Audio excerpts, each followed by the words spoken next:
Assalamualaikum warahmatullahi wabarakatuh. Halo pemirsa dimanapun kalian berada, salam sejahtera untuk kita semua. Semoga kita semua dalam keadaan sehat dan tetap dalam lindungannya. Kali ini saya akan membawakan cerita inspiratif dan menarik yang sayang untuk dilewatkan. Semoga kisah ini bisa memberikan manfaat dan pelajaran untuk kita semua.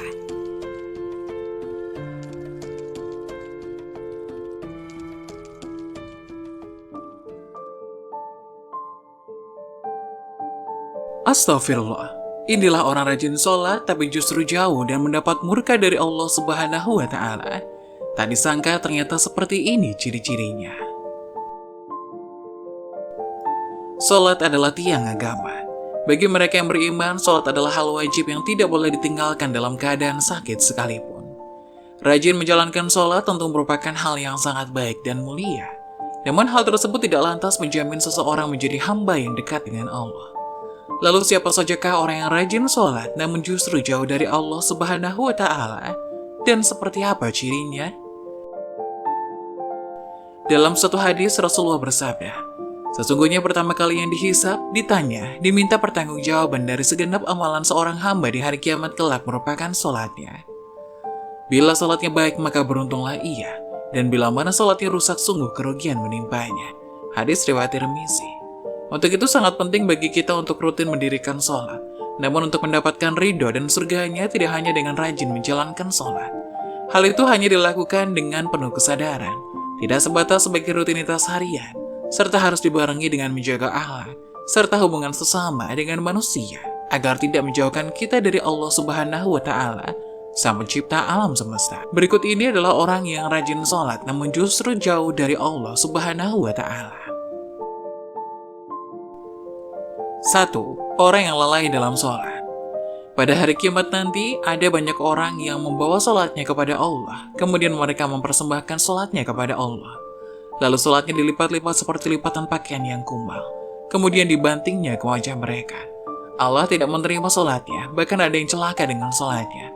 Seperti yang terdapat dalam firman Allah dalam surat Al-Ma'un ayat 4 dan 5. Maka celakalah bagi orang-orang yang sholat, yaitu orang-orang yang melalaikan sholatnya. Quran Surat Al-Ma'un ayat 4 dan 5. Rasulullah SAW pernah bersabda, akan datang pada manusia, umat Muhammad suatu zaman. Banyak orang yang merasakan dirinya sholat, padahal mereka sebenarnya tidak sholat. Hadis riwayat Ahmad. Perintah sholat adalah untuk mengingat Allah Subhanahu wa Ta'ala. Dikatakan dalam surat An-Nisa ayat 43. Sehingga kamu mengetahui akan apa yang kamu ucapkan. Oleh karena itu dalam mengerjakan sholat tidak boleh lalai. Yang dimaksud lalai adalah tidak mengetahui apa yang dimaksud dalam bacaan dan apa yang dikerjakan. Apalagi kurang memperhatikan syarat rukun dan ketentuan-ketentuan sholat lainnya, maka yang diperoleh hanyalah payah dan letih. Rasulullah bersabda, berapa banyak orang yang sholat, keuntungan yang diperoleh hanyalah payah dan letih. Hadis riwayat Ibnu Majah. Jadi meskipun dirinya merasa sholat, tapi hakikatnya tidak sholat dan ia tidak akan mendapatkan hikmah Allah Subhanahu wa Ta'ala. Sholatnya pun tidak menambah dekat dengan Allah, tapi justru sebaliknya. Rasulullah menegaskan, barang siapa yang sholatnya tidak dapat mencegah perbuatan keji dan mungkar, maka tidak bertambah baginya kecuali semakin jauh dari Allah. Hadis riwayat Ali Ibnu Ma'bad. Kedua, orang yang suka menggunjing orang lain. Allah Subhanahu wa Ta'ala berfirman, apakah yang memasukkan Anda ke dalam sakor? Mereka menjawab, kami dahulu tidak termasuk orang-orang yang mengerjakan sholat dan kita tidak pula memberikan makanan orang miskin dan merupakan kita membicarakan yang batil bersama dengan orang-orang yang membicarakannya dan merupakan kita mendustakan hari pembalasan hingga datang kepada kita kematian. Maka tidak bertujuan lagi bagi mereka syafaat dari orang-orang yang membagikan syafaat. Quran Surat Al-Mudatsir ayat 42 hingga 48. Dalam ayat tersebut, salah satu penyebab orang masuk neraka merupakan karena suka membicarakan ketidaklebigbaikan orang lain. Orang yang mendirikan sholat namun suka membicarakan kejelekan orang lain, maka ia akan ditempatkan ke dalam neraka sakor.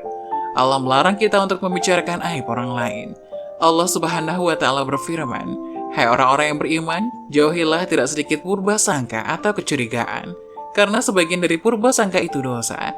Dan janganlah mencari-cari ketidaklebigbaikan orang, dan janganlah menggunjingkan satu sama lain. Adakah seseorang di antara Anda yang suka memakan daging saudaranya yang sudah mati? maka tentulah Anda merasa jijik kepadanya dan bertakwalah kepada Allah. Sesungguhnya Allah Maha Penerima Tobat dan lagi Maha Penyayang. Quran Surat Al-Hujurat ayat 12. 3. Orang yang acuh pada sesama.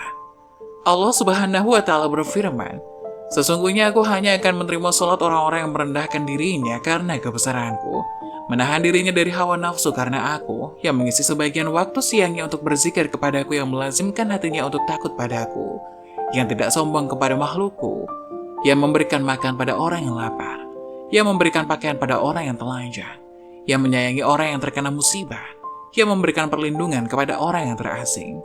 Kelak cahaya orang itu akan bersinar seperti cahaya matahari. Aku akan berikan cahaya ketika dia kegelapan. Aku akan memberikan ilmu ketika dia tidak tahu. Akan kulindungi dia dengan kebesaranku. Aku akan suruh malaikat menjaganya. Kalau dia berdoa padaku, aku akan menjawabnya. Kalau dia meminta padaku, aku akan segera memenuhi permintaannya. Perumpamaan di hadapanku seperti perumpamaan surga Firdaus." Dalam hadis yang lain, Rasulullah SAW menyebutkan bahwa salah satu cara mendekatkan diri kepada Allah ialah bersifat dermawan dan senang membantu orang lain, terutama kepada orang yang sedang kesulitan. Rasulullah SAW bersabda, "Orang yang dermawan dekat dengan Allah, dekat dengan manusia, dan dekat dengan surga. Sedangkan orang yang bakhil atau pelit jauh dari Allah, jauh dari manusia, dan dekat dengan neraka." Orang dermawan insya Allah akan menemukan kenikmatan di dalam sholatnya karena ia dijaga oleh para malaikat, diberi cahaya dalam kegelapan, dan diberi ilmu secara langsung oleh Allah Subhanahu wa Ta'ala masuk ke dalam hati sanubarinya. Keempat, orang yang ria. Sebab pertama yang ternyata mampu menjerumuskan seorang ahli ibadah tetap mendapat azab, bahkan menjadi penghuni neraka, adalah karena mereka ria. Hal tersebut terjadi apabila semua amal saleh yang dilakukan selama di dunia ini bukan untuk mencari ridha Allah, melainkan dilakukan karena ingin ria atau pamer dan mengharapkan pujian dari manusia. Allah Subhanahu wa Ta'ala berfirman, "Sesungguhnya orang-orang munafik itu menipu Allah dan Allah akan membalas tipuan mereka. Dan apabila mereka berdiri untuk sholat, mereka berdiri dengan malas. Mereka bermaksud teriak dengan sholat di hadapan manusia dan tidaklah mereka menyebut Allah kecuali sedikit sekali." Quran Surat An-Nisa ayat 142. Oleh karena itu, sebaik-baiknya amalan adalah amalan yang dilakukan ikhlas dan murni lillahi ta'ala. Hanya demi Allah, dan cukuplah kita berharap pada ridho dan balasannya atas apa yang telah kita lakukan. Karena Allah Subhanahu wa Ta'ala adalah seadil-adilnya pemberi balasan. Menjaga hati dan niat merupakan hal yang harus kita jaga dalam melakukan apapun, agar semua amalan tersebut tidak berujung sebagai cambuk bagi kita yang membuat kita menjadi ria kepada sesama. Kelima, orang yang suka berdusta. Berdusta merupakan salah satu dosa besar dan diancam siksa pedih di akhirat kelak. Di zaman seperti ini, kebohongan tampaknya sudah menjadi kebiasaan di kalangan masyarakat. Meskipun ada seseorang yang rajin sholat dan beribadah, namun jika lisannya suka berbohong, maka sholat dan ibadahnya akan sia-sia semata. Karena kebohongan itulah akan menghapus amal-amalnya. Jika ia mati dalam tidak bertobat kepada Allah, maka ia akan dimasukkan ke dalam neraka. Allah Subhanahu wa Ta'ala berfirman, "Sesungguhnya yang mengada-ngada kebohongan hanyalah orang-orang yang tidak beriman kepada ayat-ayat Allah, dan mereka itulah orang-orang pendusta." Quran Surat An-Nisa ayat 105. Berbohong menunjukkan salah satu ciri dari golongan orang yang munafik. Untuk itulah mengapa kita sebagian umat Islam wajib menjauhi yang namanya tindakan dusta, karena itu dapat menyengsarakan kita baik di dunia maupun di akhirat.